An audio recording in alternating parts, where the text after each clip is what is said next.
Bienvenue à la sclérose en plaques. J'en parle cette semaine. J'ai un invité extraordinaire et elle est atteinte de la sclérose en plaques, comme la gang.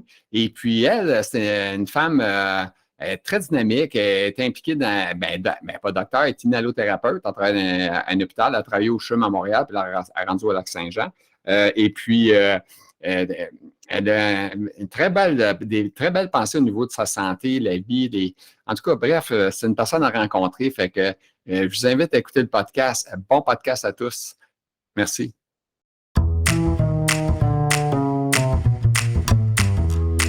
Alors, je suis très content cette semaine d'avoir avec moi, qui en passant, c'est un cheveu sur la soupe parce que cette fille-là devait être un backup. Elle sait, j'en avais parlé. Elle ne sera pas un backup, elle va être en ligne cette semaine. En fin de semaine, ça va être fait. Alors, mesdames, messieurs, on accueille avec nous autres.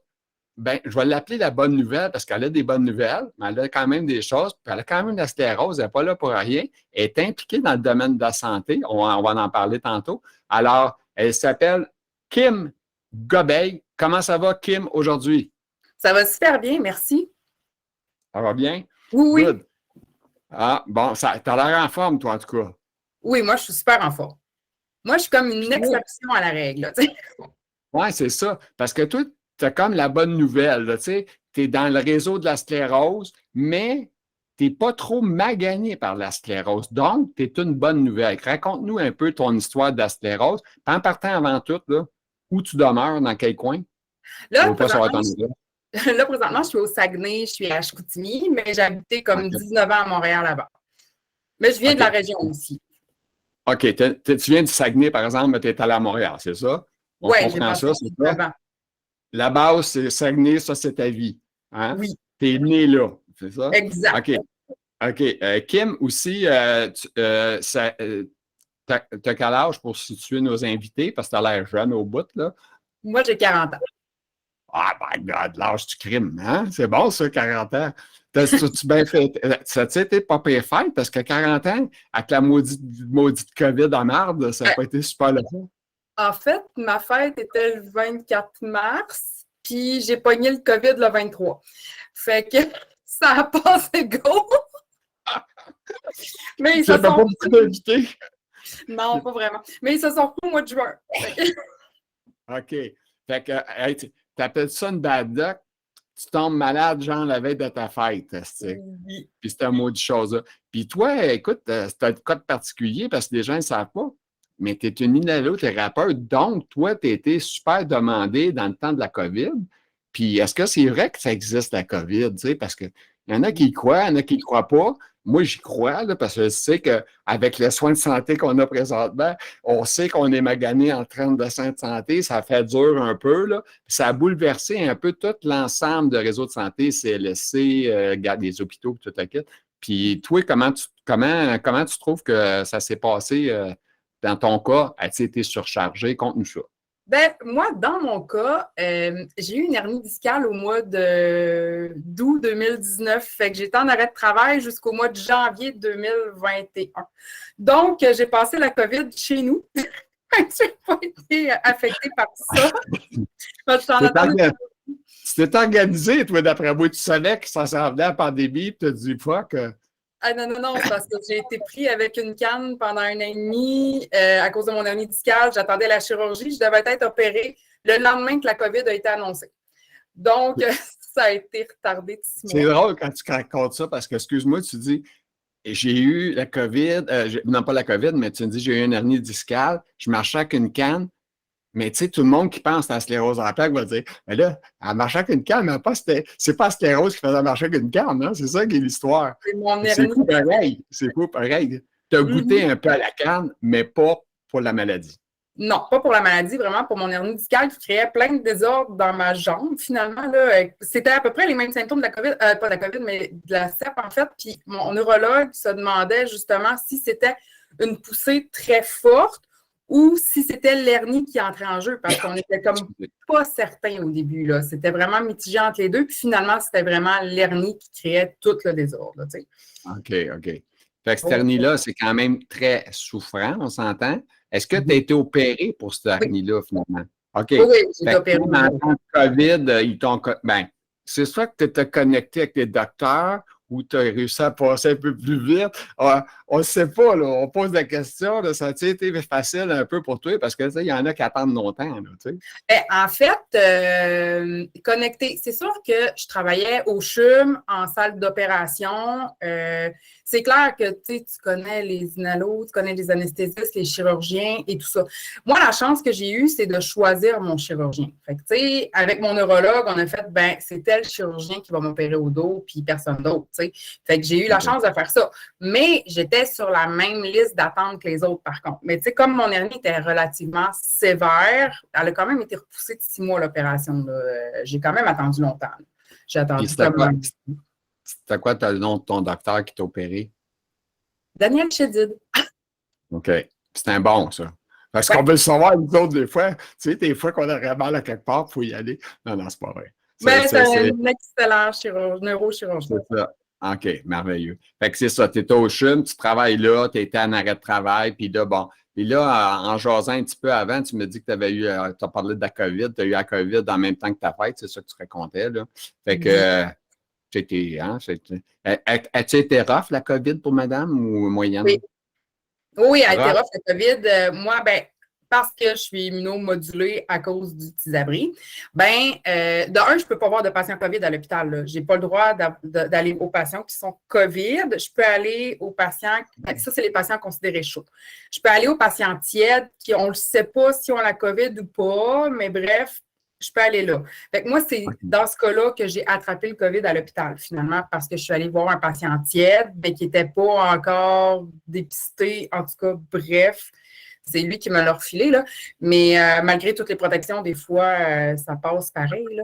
Mais, fait que oui, j'ai été maganée. J'ai été 3 semaines en arrêt de travail parce que quand tu es immunosupprimé, modulé, ben, il t'arrête à l'hôpital 3 semaines minimalement parce que tu es plus fragile de le traîner plus longtemps.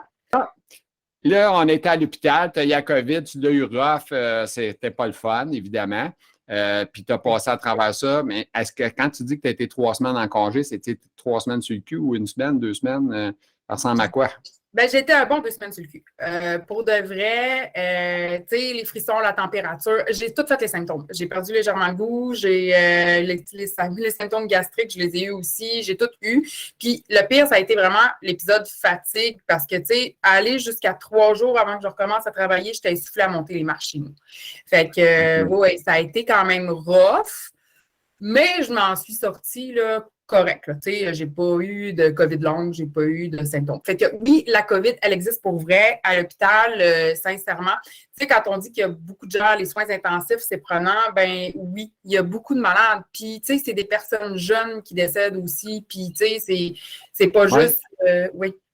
Je t'arrête là-dessus parce que ça me touche particulièrement. C'est que tu as dit qu'il y a des jeunes, puis on a l'impression que les jeunes pensent rien que les vieux. Fait qu'il faudrait que tu en parles un peu de ça. Ben, en fait, on peut avoir un jeune de 27 ans là, à l'hôpital avec un COVID sévère. Là. Oui. Puis, tu sais, il y a beaucoup de jeunes. C'est sûr que, tu sais, dans le début vingtaine, ça, c'est les jeunes les moins à risque. Mais aussi, il faut qu'on comprenne aussi qu'il y a toutes les comorbidités à travers tout ça. Tu sais, c'est pas, mettons, un jeune en pleine santé de 20 ans qui va nécessairement décéder. Ça va être un jeune peut-être de 20 ans qui va avoir une obésité, qui va avoir, tu sais, d'autres problèmes sous-jacents qui vont faire en sorte que la maladie de la COVID va être plus forte, dans le fond. Fait que, tu sais, parce que le reste autour fait en sorte qu'il y a plus de difficultés. Ça veut dire quelqu'un, un obèse, on va dire, de calculer morbide ou presque, c'est des gens qui vont avoir plus de troubles qui aient 20 ans, 25 ans. C'est sûr que tu ne mets pas les chances de ton bord. Puis ça, je pense que c'est dans même COVID, pas COVID, on s'entend que c'est dans ta vie. Pas winner. C'est difficile parce qu'il y a des comorbidités, tu sais, c'est comme un diabète est une comorbidité, c'est comme une sclérose en plaques est une comorbidité, tu sais, tout ça fait en sorte que ça peut être plus difficile de passer à travers. La majorité s'en sortent, là, ça, c'est pas un problème, c'est juste que, ben, ça va peut-être être plus long à réussir à atteindre le bout finalement. Moi, j'ai vu que je te parle, tu as l'air connaissante un peu. Je ne te demande pas un diagnostic, tu n'es pas docteur, je le sais. Mais je pose la question, est-ce que tu crois que tu dis les obèses morbides? Moi, moi, je trouve ça se peut que ça c'est une maladie, finalement, au bout de la ligne, tu sais, parce que, Colin, quand tu manges puis tu viens à ce poids-là, à un moment donné, ça va pas bien, là. Il y a quelque chose qui va pas, là. Est-ce que c'est une maladie? C'est-tu psychologique? C'est-tu physique? On le sait-tu? Tu le sais-tu? Ah, T'as je aucune pourrais pas idée? répondre à ça, sincèrement. C'est pas vraiment mon domaine. Tu sais, quand on dit que je suis inhalothérapeute, moi, je travaille plus côté poumon, cardio-pulmonaire dans ces eaux-là. Je suis OK. partout un peu dans l'hôpital, mais tu sais, je constate des choses, mais je pourrais pas dire que l'obésité est une maladie, que ça fait ci et ça. Tu sais, je suis pas le médecin, c'est pas moi qui va diagnostiquer des choses comme ça non plus. Ben, je crois pas que, en tout cas, sincèrement, j'ai jamais entendu parler que c'était une maladie, mais moi, je pense que c'est une maladie peut-être ici, là, tu sais, que ça va pas bien, en tout cas, puis là, tu bouffes tes émotions, ou en tout cas, je sais pas. Tu sais, Ben, il y a oui, moi, en tout cas, j'ai vécu ça dur un peu, mon année, j'avais été à l'hôpital, puis j'étais pris, puis, tu sais, moi, je me bats pour faire m'élever, tu sais, je veux garder mes forces, puis à l'hôpital, c'est pas équipé fort fort pour l'élever, là, puis ça, puis ils n'ont pas beaucoup de temps non plus. Mais maudit, pour un monsieur de 400 livres, je te jure qu'ils ont du temps pour le tourner, le mettre sur la toilette, le relever. Écoute, il y a bouffe du temps, là. Quatre personnes viennent l'aider. Les gens se font mal. Ils se font mal aussi, les filles. Ça n'a pas de bon sens, là, tu sais, je trouve que c'est pas facile. Tu sais, pour eux autres, là, je trouve que c'est un métier pas facile dans un cas comme ça. Non, ils n'ont pas le choix, mais tu sais, on a des outils pour nous permettre de lever les gens aussi. Là, tu sais. Plus ça Oui, va, plus il y a des choses, il y a des lifts, il y a plein d'affaires qui font en sorte que c'est plus facile d'aider la personne parce qu'on s'entend que c'est une aide à la personne. C'est pas je fais tout le travail à votre place. C'est je vous aide à vous lever, je fais ça, mais c'est pas je le fais à votre place. C'est sûr qu'il y en a qui se laissent aller puis qui se laissent plus faire que d'autres choses, mais dans le but, c'est d'aider la personne à faire ça. Mais oui, ça mobilise du monde, c'est sûr, parce que tu n'as pas le choix, tu ne peux pas être seul à aider quelqu'un, mettons, de Ce que je veux te faire comprendre, c'est que nous autres, la personne qui a sclérose, qui a besoin de garder ses forces, ses exercices, ben lui, on n'a pas le temps pour ça parce que c'est comme pas considéré important. Parce que je comprends que la personne qui est gros, qui veut pisser ou chier sa toilette, excuse-moi les mots, là, mais il n'y a pas le choix, il faut qu'il mette sa toilette, la bassine. Mais tu sais, il peut y aller 3 fois. Là. Moi j'ai connu quelqu'un, ça a été 3 fois à peu près 20 minutes chaque fois de 4 personnes qui sont venues. Là. C'est hallucinant. Là. Puis toi, tu es à côté, tu veux garder les femmes, puis lui, il mange des chips et des cochonneries. Tu sais. Fait que c'est fort. C'est fâchant un peu, tu sais. Oui, mais tu sais, c'est des personnes au même titre qui ont droit à leur dignité. Fait que, C'est ça. Mais ça, c'est sûr. Puis la toilette, j'ai toujours été pauvre, je n'ai pas le choix que ça. Écoute, tu m'as écrit des choses. Bon, on sait que tu es une inhalothérapeute, ça, on le sait clairement. Tu m'as dit que, là, parle-moi du CHUM. Tu dis que tu as travaillé au CHUM pendant une couple d'années. Tu as travaillé où à cette heure, là, présentement? C'est quoi l'histoire à Mme Kim? Ah ben, en fait, quand je suis sortie de l'école en 2003, parce que j'ai fait mon cours ici à Chicoutimi, ben, j'ai été engagée tout de suite au CHUM à l'hôpital Notre-Dame dans le temps. Fait que je suis arrivée là-bas en 2003, je travaille ma première année, tombe enceinte, tu sais, 1 an et demi arrêté, retour au travail en janvier 2006, finalement. Puis, 2 semaines après mon retour au travail, ben là, j'ai appris, ben en fait, je sentais plus mes pieds. J'étais comme, tu sais, on s'entend, bébé, je travaille de soir, de jour, je me promène. Fait que je sentais plus mes pieds. Mais tu sais, juste le dessous des pieds. Puis là, t'es comme, ouais, c'est bizarre, mais tu sais, je suis fatiguée, j'ai les pieds engourdis, c'est ça. Puis tu sais, une couple de jours après, tu sais, je me sens plus jusqu'aux genoux. J'ai dit, ouais, là, c'est vraiment bizarre. Bof, je travaille à l'urgence demain, fait que je vais aller m'enregistrer pour qu'elle me passe après mon chiffre à minuit, tu sais. Fait que, mais le lendemain, j'étais rendue, je sentais plus mon corps jusqu'au sein. Puis les doigts, les mains, là, j'étais comme, ouais, OK, là, ça marche pas. Tu sais, je travaille dans le domaine de la santé, là. Fait qu'il y a plein de possibles diagnostics qui te passent dans la tête. Ouais. Fait que là, tu sais, à minuit, voit la neurologue de garde, tout ça, là, elle fait comme, elle me rentre des aiguilles d'un fesses, elle me rentre des aiguilles d'un talon, je suis comme, ben, je sens rien. Elle fait OK, on a 2 diagnostics possibles. Je suis comme, ben, go, tu sais. Elle dit, c'est soit un Guillain-Barré, soit une sclérose en plaques. Lequel j'aime le mieux à cette heure? Le Guillain-Barré, je pense que c'est le moins de fun. Ben oui, c'est moins le fun, un Guillain-Barré, parce que tu peux rester avec beaucoup de séquelles permanentes, puis c'est beaucoup de choses, là. Fait que là, j'étais comme, ben, mais tu sais, sclérose en plaques qui n'est pas plus le fun non plus. Non. Là, on est samedi soir à minuit. Là, je suis comme, ben, OK. Elle dit, on va te prendre une résonance puis on va se revoir. C'est parfait. Lundi matin, j'ai mon appel. Je passe ma résonance lundi soir à 9h30. Okay. Le lendemain matin, elle me rappelle. Elle dit, on a un diagnostic, il faut que tu viennes me voir demain matin. OK. Fait que là, mercredi matin, rentre dans son bureau. Fait que là, arrive là, puis tu sais, c'est comme, j'ai pas le temps de m'asseoir, là. Je rentre dans le bureau avec mon ex-conjoint à l'époque, puis là, elle fait, bon, ben, elle dit, on avait parlé de Guillain-Barré, sclérose en plaques. Elle dit, c'est pas un Guillain-Barré, c'est une sclérose en plaques. Viens-t'en, je vais aller te présenter à ton équipe traitante. J'ai fait, hein? J'ai pas le temps de m'asseoir, là, dans le compte de porte, c'est ça, viens-t'en, on s'en va là. Une heure, c'était rough. OK, on va faire ça. T'as pas eu le temps de. Tu avais une idée que tu avais un ou l'autre. C'est sûr que quand même, tu étais quand même prête mentalement, là, mais quand même, ça frappe comme un coup de masse dans la face pareil. Là. Ben oui, puis tu sais, ce qu'il faut dire aussi, c'est que mon ex-conjoint à l'époque, ses parents étaient beaucoup impliqués dans la cause parce qu'il y avait des amis. Ça a été le président d'honneur de la marche ici au Saguenay-Lac-Saint-Jean, mon ancien beau-père, tu sais, fait que ça a été vraiment. Tu sais, je savais ce qui entourait, puis je savais ce qui venait avec aussi. Puis tu sais, j'étais comme mentalement prête, là, mais tu n'es jamais prête à 100%, là, mais bref. Fait que, va rencontrer l'équipe du docteur Prat avec José, l'infirmière, la super infirmière José. Fait que c'est ça. Moi, José Poirier, je pense que je ne me trompe pas. Oui, c'est José Poirier, c'était un amour. Puis, qui a pris sa retraite, mais bien mérité.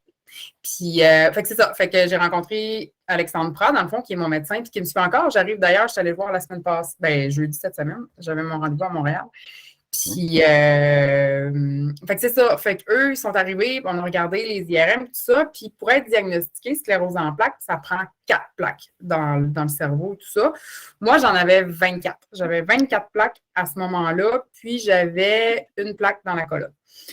Fait que, la première chose qu'il m'a dit, il dit « Je comprends pas pourquoi tu n'es pas en chaise roulante. » Fait que je suis comme « Ah, ben OK, merci. » C'est rassurant de faire dire ça? Oui, c'est ça. Écoute, j'ai un bébé d'1 an aux couches, comme d'accord. Puis, mais tu sais, cet épisode crise-là a peut-être duré 2 semaines au total. Puis tout est rentré dans l'ordre. Puis, tu sais, là, j'étais tellement fatiguée que je me suis mis à faire de l'ermite. L'ermite, pour ceux qui ne savent pas, c'est quoi? C'est quand on penche la tête comme ça, puis qu'il y a des courants électriques. Ah, mais j'avais ça, moi, j'ai eu ça, OK? Ouais. Puis, mais tu sais, quand tu vois les docteurs, ils ne te disent pas ce qu'ils pensent, eux autres. Ils ne te le disent pas qu'ils pensent la maladie de l'ermite. Ils l'écrivent, mais ils ne te le disent pas. Parce que moi, j'ai tout été chercher mes dossiers, là, fait que c'est pour ça que je le sais. Mais honnêtement, j'étais suivi par plein de docteurs, cardiologues, en tout cas, des 20 paquets. Fait que j'avais vu ça, maladie de l'ermite, que c'est ça. Fait que là, tu te cherches dans ce temps-là. Puis quand tu es jeune, tu sais, c'est comme un. C'est fucké, là. Tu sais, là, toi, écoute, j'ai un petit bout qui me manque dans ma tête. Là. Ça fait combien de temps à peu près que cette affaire-là est arrivée, la crise stérose? Moi, j'avais 24 ans, c'est arrivé en 2006. Fait que. Tu sais, 24 ans, là, on s'entend-tu que tu es jeune? Tu viens de commencer dans la vie, tu viens de commencer à travailler inhalothérapeute? 24 ans, non.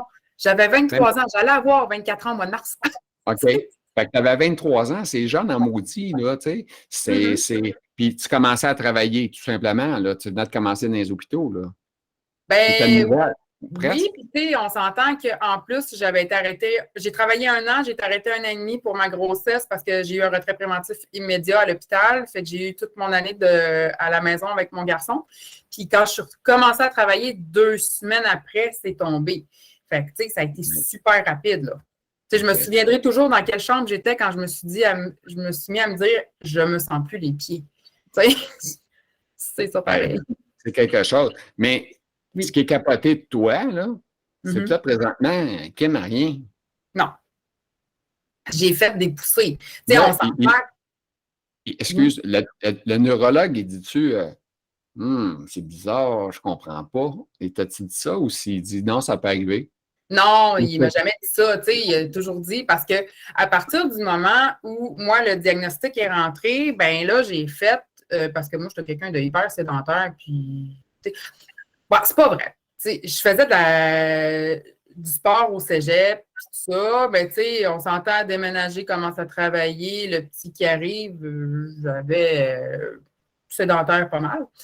Puis là, à partir de ce moment-là, j'ai comme fait, OK, ben là, j'ai deux choix. Soit que je me laisse aller sur le diagnostic, soit que je me prends en main. Fait que finalement, ben moi, j'ai dit, ben ça ne marchera pas de même, je vais me prendre en main. Puis je me suis mis à faire du sport. J'ai fait beaucoup de vélo, j'ai fait j'ai fait des courses. Je me suis fait un demi-marathon, je m'entraîne au gym. J'essaie d'avoir la meilleure hygiène de vie possible pour que mon corps ça se passe bien dans mon corps, t'sais. Mais à travers tout ça, j'ai quand même eu quelques poussées parce que j'ai passé plusieurs gammes de médicaments aussi, qui ont fait plus ou moins effet, pas effet pantoute. Puis là, je suis dans une Cadillac présentement. Là, ça va bien. Excuse-moi, quand tu prenais tes médicaments, que tu disais, est-ce que, exemple, au bout de, je sais pas, 2 mois, tu en prends, tu te dis, hey, ça fait rien, c'est quoi tu fais? Est-ce que tu es genre actif, proactif, tu dis au docteur, gars, ça fait rien dans l'affaire, ou t'attends? Ben, ça fait rien. Je ne sais pas si ça fait quelque chose parce que entre ma première poussée en 2006 puis la deuxième poussée en 2010, tu te dis que ça fait quelque chose parce qu'il ne se passe rien. Puis on s'entend que la poussée de 2010, mon enfant a 4 ans, 2009-2010, c'est ça, il y a 4 ans, puis parce qu'il est né en 2004, 5, 6 ans. Puis cette poussée-là a été très psychologique. C'est quelque chose qui a duré comme un bon 6 semaines. Puis, ça a joué beaucoup dans mon cerveau. Mon garçon m'a regardé et dit, maman, il dit, tu m'aimes plus. C'était à ce point-là, je ne voulais pas voir personne. Puis on s'est rendu compte en même temps que je faisais tous les effets possibles et indésirables du. C'est quoi? C'est de la cortisone qui donne? Je me souviens plus c'est quoi. En tout cas, bref, il donne un médicament pour enlever l'inflammation dans ton cerveau. Puis, je faisais toutes les. Tu sais, tu es supposé être sur un high, puis dormir. Puis, moi, je dormais tout le temps. J'étais dépressive. Je voulais voir personne. Fait que maintenant, quand il m'en donne, on y va à demi-dose. Tu n'avais pas un mix de l'accouchement, les femmes font des postpartum? Non, parce qu'on est rendu 4 à 6 ans plus tard. Là. OK, là, tu es loin. Là, oui, je suis rendue loin, puis ça a duré, comme je dis, un bon 6 semaines. Puis, tu sais, quand mon garçon, parce que mon garçon ne m'aurait pas dit, maman, tu m'aimes plus à 1 an. Là. Fait qu'il est rendu comme à 4, 5, 6 ans, je ne sais plus trop. Puis là, il est comme, ben là, maman. Puis moi, je te dis, ben, on déjeune au restaurant, puis dans le milieu du déjeuner, personne n'a fini, je me lève, puis go, on s'en va. Oui, mais on n'a pas fini de manger. Non, tu comprends pas. On s'en va là. Ben non, mais reste-toi, là, ce ne sera pas long. Je gueulais dans le restaurant. Je dis, non, je taboute, on s'en va là! Je comprends.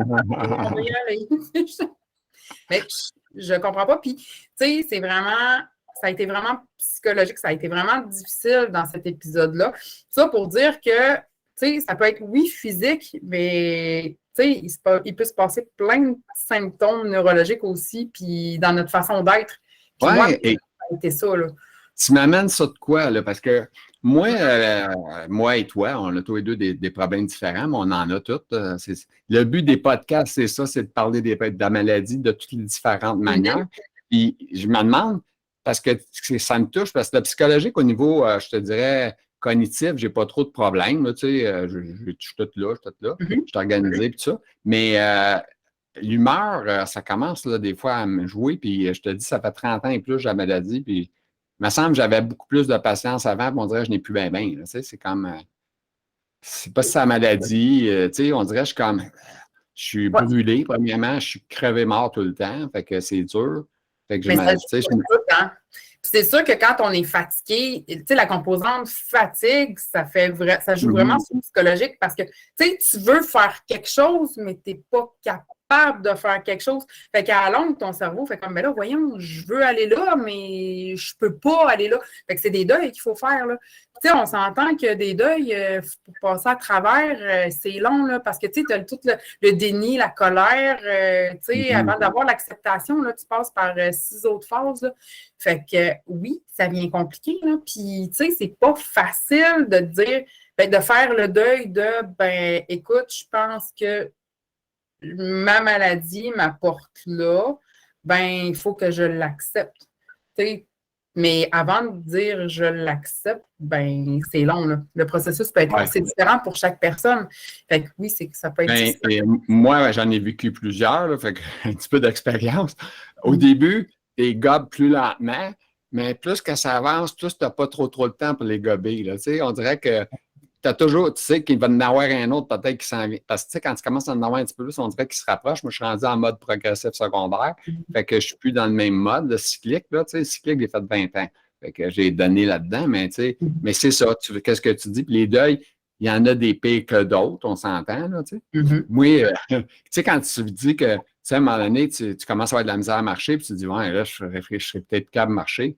C'est pas la nouvelle du siècle. Là, quand tu sais que tu vas tomber en ton fauteuil roulant pour le restant de tes jours, tu sais, il n'y a pas de retour. Là, tu comprends? Même si tu dis, il y a peut-être un médicament, mais là, il y a besoin d'être bon maudit, le médicament, hein, tu le sais. C'est pas. Effectivement. Fait que, quand tu rentres dans cette spirale-là, tu es comme confronté à toi-même aussi. Puis, tu sais, c'est pas pour rien que les gens font des dépressions. Puis, c'est pas pour rien que, tu sais, on vit pas toutes les choses de la même façon. Tu sais, comme quand je parlais de médication, puis tout ça, puis quand on disait est-ce que c'est efficace ou non, tu sais, j'ai commencé sur le Betaseron, j'ai passé au Rebif, puis après ça, je suis passée à l'Aubagio qui était en pilule.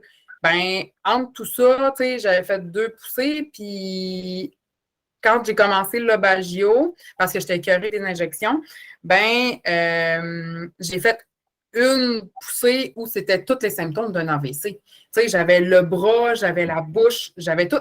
Tu sais, puis je suis arrivée, j'ai comme fait OK, il y a un problème. Je pense que c'est probablement ma sclérose qui me joue des tours, mais tu sais, tu stresses, là.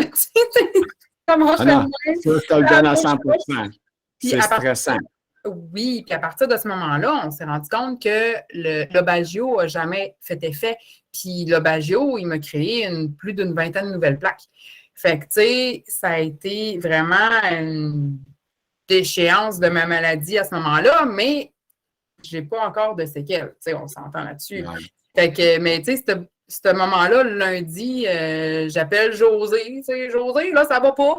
J'étais à job, mais tu sais, elle dit, ben, tu viendras me voir en 2 tantôt. Je suis comme, OK. La joie, justement, d'avoir travaillé dans le même hôpital que son neurologue. Ouais, fait que, va voir Josée. Attends un peu, elle dit, Alex va te recevoir tantôt. Je suis comme, OK, c'est correct. Fait que je vais voir Alexandra. Elle dit, ouais, ça ressemble à ça. Elle dit, viens, on va aller te magasiner une résonance magnétique. Je suis OK. En radiologie, magazine une résonance magnétique que j'ai passée finalement le lendemain midi. Puis, fait qu'il dit, garde, je vais te donner un 3-4 jours de congé, relaxe un peu, puis tu vas être correct. Fait que ça a duré au final 3 jours, cette histoire-là. Okay. Mais de te réveiller, puis tu sais que ton ex te regarde, fait comme, tu me parles la bouche croche.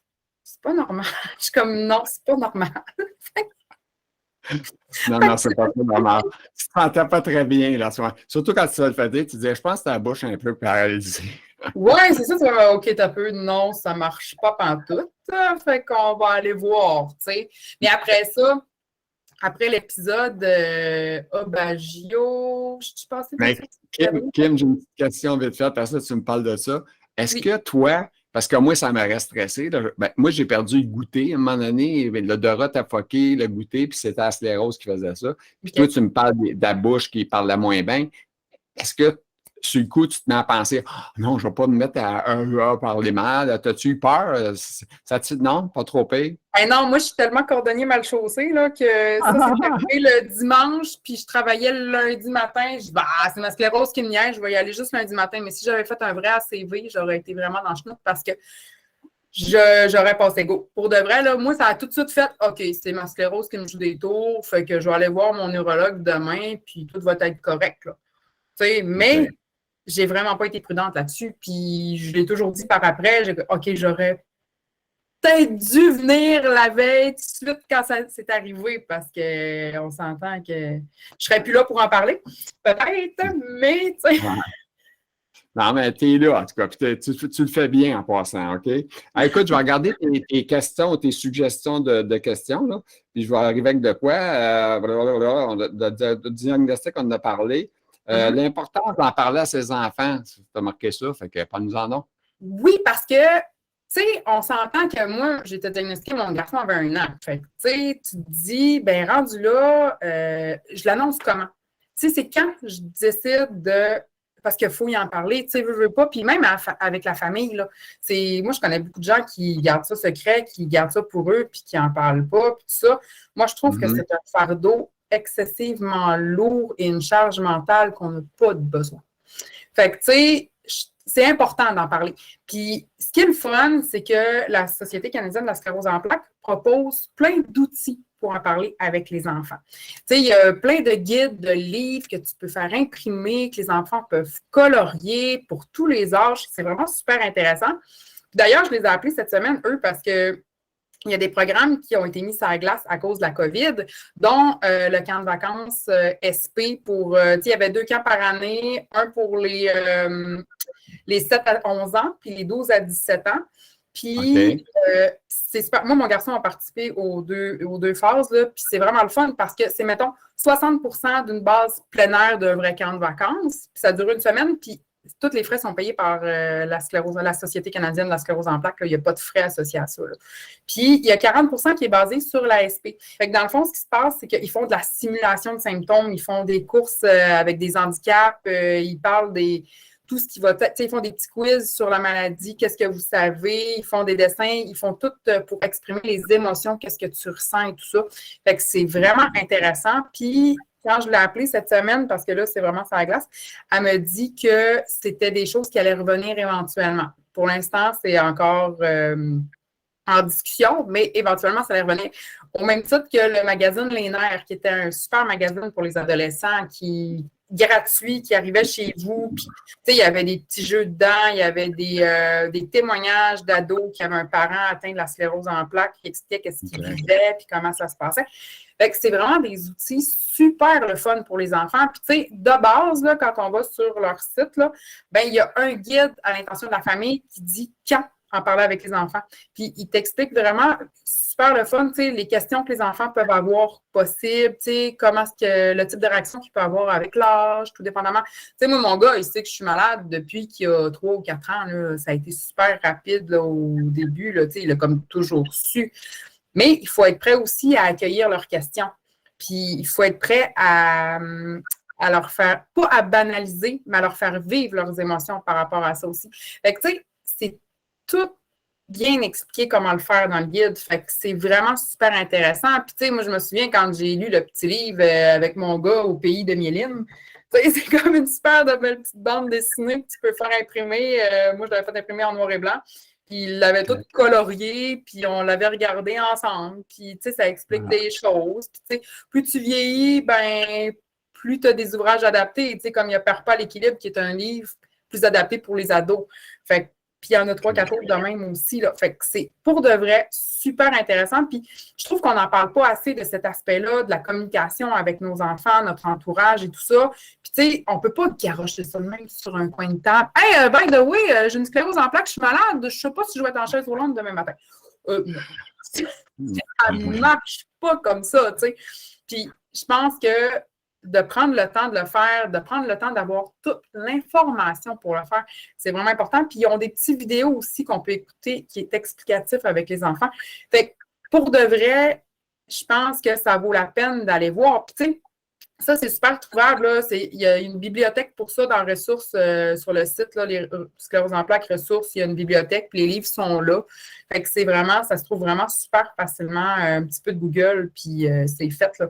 Puis pour vrai, ça aide vraiment parce que, tu sais, on n'a pas réponse à tout non plus. Là. Tu sais, oui, on se fait dire, on se fait diagnostiquer, ben, t'as ça, tu sais, on ne sait pas si demain matin, tu vas arrêter de marcher, si tu vas avoir des problèmes urinaires, si tu vas tomber aveugle, si un bras, tu vas pas être... Fait que, tu sais, je suis comme, OK, tu ne comptes pas ça à ton enfant. Mais... C'est comme il racontait un film de peur, un peu, tu sais. Ben, c'est ça, mais tu sais, il y a tous les symptômes de fatigue, toutes ces affaires-là, ce que j'ai pas, puis je me trouve excessivement chanceuse. Mais tu sais, tout ça, c'est quelque chose qu'il faut expliquer pourquoi maman est plus fatiguée aujourd'hui.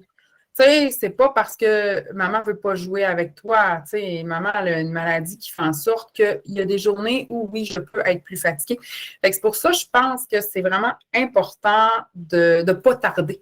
puis d'en parler le plus tôt possible. C'est sûr qu'il faut avoir notre acceptation. Puis moi, j'ai quand même eu 3 ans avant de dire je vais en parler à mon garçon parce qu'il est trop jeune. Là. Mais puis j'ai eu le temps de faire mes recherches et tout ça parce que j'ai vraiment cherché puis regardé qu'est-ce que j'avais. Puis tu sais, j'ai tout trouvé ça par moi-même à la longue. Là. Mais pour de vrai, c'est vraiment super bien fait. Là. Puis tu sais, il y a un livre là-dessus là, qui est pour les ados là, qui est écrit par une jeune femme qui vraiment, elle, a un parent atteint de sclérose en plaques. Fait qu'elle a écrit un livre par rapport à ça par la suite. Fait que c'est vraiment super intéressant. Hey, tu es une bonne vendeuse. En tout cas, je suis sûr que du monde va être intéressé par ce que tu as parlé là pour les aider à combattre et à apprendre aux enfants, etc. Il y en a qui le savent déjà aussi, là, mais c'est quand même bon que tu en parles. Tu le dis très bien. Écoute, d'autres affaires, OK? On a parlé, là, tu parles de l'importance de l'alimentation. Qu'est-ce que ça a de l'air, l'alimentation? Parce que tu jases pas pire, hein? Puis on commence à être vers la fin, là, je te dis ça. Oui, moi, je te dis pas de breaker 2 secondes, d'arrêter, là, non, on parle, là, tu sais, mais je veux dire, on est rendu dans l'alimentation, là. Parle-moi de ça, s'il vous plaît. Mais moi, je suis un moulin à parole, hein? Fait que, tu sais, quand il y a quelque chose qui m'anime... T'es bonne, je te le dis, t'es bonne, tu parles bien, puis je te le dis. Fait que contre l'alimentation, parce que ça, on a, tu sais, les gens qui nous connaissent, qui me savent, que moi, je fais tout le temps des pré-entrevues à cette heure, fait que on a eu la chance de se parler de ça, fait que parle-en, parce que c'est quelque chose de très intéressant aussi. Moi, je pense que la maladie, puis tout, tu sais. Tu sais, tantôt, on parlait d'activité physique, tu sais, d'entraînement, tout ça. Puis, tu sais, esprit sain dans un corps sain, on s'entend, ça aide, là. Fait que, tu sais, l'alimentation va avec. Moi, ça fait 3 ans où je suis en alimentation cétogène. Je suis complètement keto. J'ai complètement arrêté le sucre. J'ai sorti ça de ma vie. Puis, tu sais, j'ai commencé à faire ça quand j'ai eu mon hernie discale.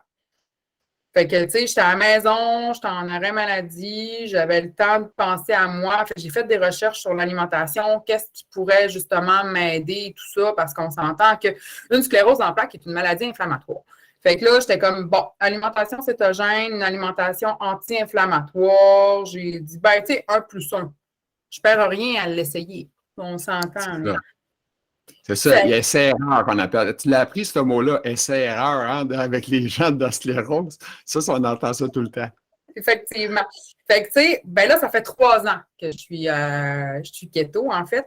Puis, pour vrai, moi, ça me réussit parce que ça fait 3 ans que j'ai pas fait de poussée, que je suis en pleine forme, que j'ai pas de symptômes de fatigue. Tu sais, j'ai rien, là.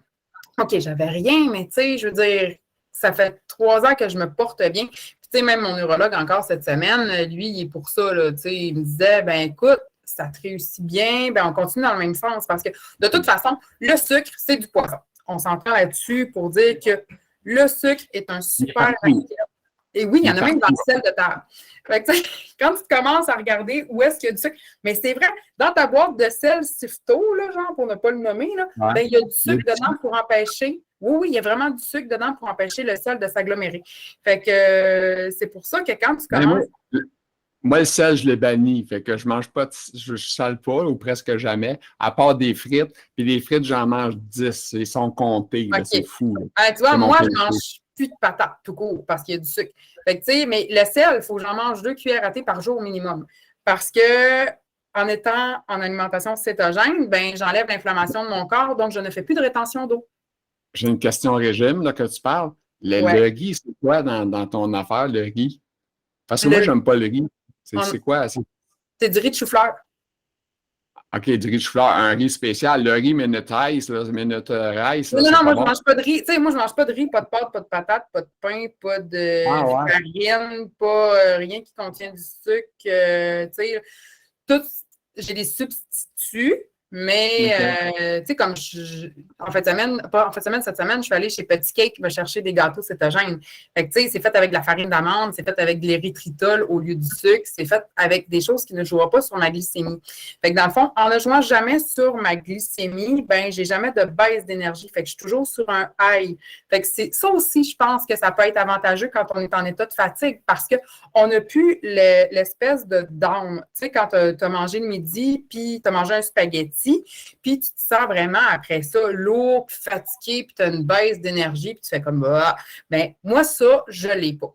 Tu sais, quand tu manges comme ça, tu n'as plus les baisses d'énergie parce que tu ne joues pas avec ta glycémie, ton indice glycémique dans le fond. Fait que tu n'as pas jamais de pic. Fait que tu es tout le temps un petit peu égal. Fait qu'à cause de ça, ben, tu n'as pas de baisse comme ça, là, tout le temps de up and down dans ta journée. Fait que ça, puis tu dors mieux, puis tu sais, ça vient tout ensemble. Fait que ça aide. Ah oui. Quand tu as une digestion qui n'est pas pesante, le soir, ça va à peine. Puis surtout, moi, j'ai éliminé, surtout, je ne mange jamais après le souper. C'est fini. 5 heures, je mange de tôt parce que ma digestion est lente. Fait que je mange tôt, 5 heures, puis je ne remange plus de la soirée. C'est fini. Ben, de toute façon, tu sais, quand on mange comme ça, souvent, on va être en jeûne intermittent. Fait qu'on va manger, mettons, à 6 heures, c'est le dernier repas. On va remanger à midi le lendemain. On ne mange jamais de collation. Mais tu sais, c'est parce qu'on mange plus de gras versus on mange plus de glucides. Fait que dans le fond, tu n'as jamais faim parce que ton gras comble vraiment plus ta satiété que le sucre. Tu sais, c'est comme si je te disais, ben, toi, tu nourris ton foyer avec des petites feuilles de papier. Mais moi, je nourris mon foyer avec des bûches. Ça te donne une belle idée de comment est-ce que notre énergie fonctionne quand on mange comme ça. Je vais aller checker si on a encore une question. On a parlé, je pense qu'on a parlé, tu as parlé de mindset positif. Le mindset, oui. Oh, mindset, excuse-moi, c'est moi qui ai mal parlé, mon anglais n'est pas terrible. Je comprends, mais je ne parle pas bien. Vas-y, je t'écoute, on va closer avec ça en plus, OK? Mais dans le fond, là, moi, je pense profondément, puis OK, je pense ça, c'est pas étude, en tout cas, bref. Moi, je pense que quand tu as un esprit positif, ben dans le fond, tu peux gravir ta montagne. Tu sais, quand tu es positif puis que tu sais que tu t'en vas là, ben tu as plus de chances d'atteindre ton objectif que de te dire, ben oh, de toute façon, je ne l'aurai pas. Fait que, tu sais, en partant positif, en se disant, ben ça va bien aller aujourd'hui, ça va être une belle journée, ben c'est ça, c'est tout. Tu sais, je me suis jamais levée le matin en me disant, OK, aujourd'hui, est-ce que je vais être en chaise roulante?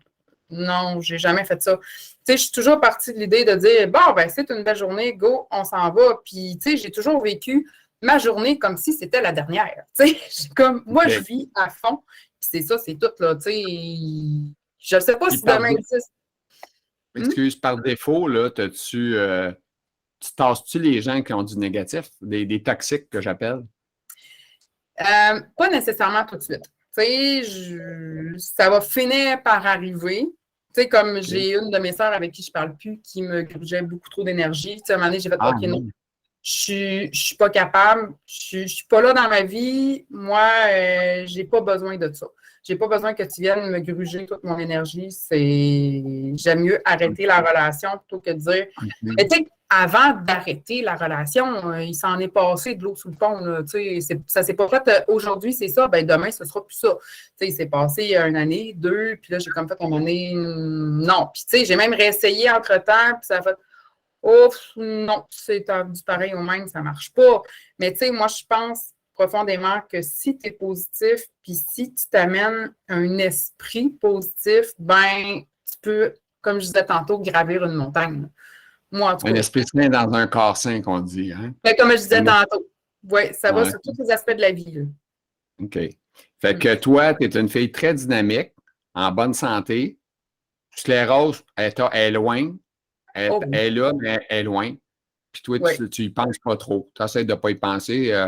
Tu ne dis pas aujourd'hui, je vais tomber, je vais marcher tout croche. Non, c'est loin. Fait, je pense jamais. Si ça arrive, c'est ça. Tu ne veux pas le savoir. Tu comprends? Tu dis, moi, regarde, je passe en avant, je fonce, puis ça va bien. Fait que tu es la bonne nouvelle de la sclérose en plaques, je pense qu'on pourrait dire. Fait que c'est super. C'est une exception. C'est une exception. Puis tu es très dynamique, très articulé aussi. Est-ce que tu as un petit dernier mot à dire à la fin pour closer notre petit podcast? Ben, moi, je dirais, comme on disait tantôt, un esprit sain dans un corps sain, laissez-vous pas abattre, puis on fonce, c'est tout là, demain. On ne sait jamais ce qui peut arriver, fait qu'on va de l'avant, puis c'est tout, on reste positif, puis tu sais, c'est pas grave si aujourd'hui ça va pas bien, demain ça va aller mieux, c'est tout. Fait que, tu sais, c'est ça, là. Ben, ça, Kim, tu sais que c'est un petit peu plus facile quand tu n'as pas de perte, là, où tu sais, quand... Oui, mais... On peut toujours trouver un petit bonheur, un petit réconfort quand même. Regarde, moi, je suis en fauteuil roulant, puis je trouve un bonheur pareil, puis je réussis à rire, puis à sourire, puis à avoir du plaisir. Fait que c'est pas facile. Mais je me bats. Tu sais, je me bats, puis je dis, ah ouais. J'ai tenu la canne pendant 1 an et demi pareil, puis tu sais, c'était comme, on en a ri de la canne, là. Elle s'appelait Bertha, puis mon gars, il m'a demandé de la léguer sur mon testament. Ben, tu sais, Jérôme, je te lègue Bertha, puis tu sais, c'est le running gag, là, faut que tu sais, Bertha est quelque part serrée, puis tu sais, c'est comme, je vais vraiment la léguer à mon gars sur le testament, parce que quand il va la voir, ben ça va être le petit running gag, puis le petit sourire de dire, OK, oui, on a comme vécu ça, puis ça n'a pas été toujours facile, mais on s'en est sorti, puis tu sais, on est passé à travers, puis c'est tout, là, tu sais, dans le fond, quand je parlais de mindset positif, ben c'est ça aussi, là, tu sais, trouver son bonheur dans les petites choses qui font en sorte que, ben écoute, c'est une belle journée, là. Oui, c'est le fun parce que tu es motivante en plus. Tu pourrais quasiment être un coach, tu sais, un booster. Un coach là, de vie. Ouais, un peu ça, t'es bonne, t'es bonne. Puis, regarde, moi, j'étais un peu sur le cul matin parce que, comme je te dis, une mauvaise nuit, là, mais quand même, Ouais. j'étais là.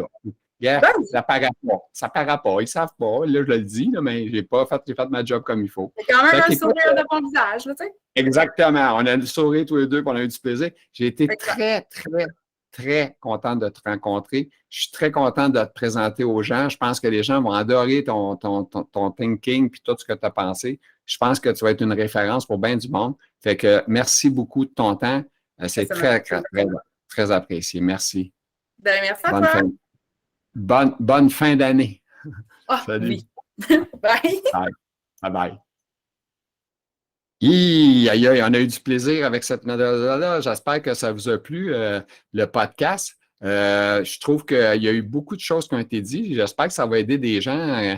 Des fois, je cherche un peu perdu. Je trouve que le podcast a apporté beaucoup de choses intéressantes à d'autres personnes. Donc, je vous souhaite de passer un bon temps qui s'en vient, l'automne. Et puis, des petits pouces en l'air si vous aimez, des commentaires, n'hésitez pas, ça va nous faire plaisir. Fait que partagez aussi, abonnez-vous à la page. Fait que je vous souhaite une bonne fin de journée à tous. Merci.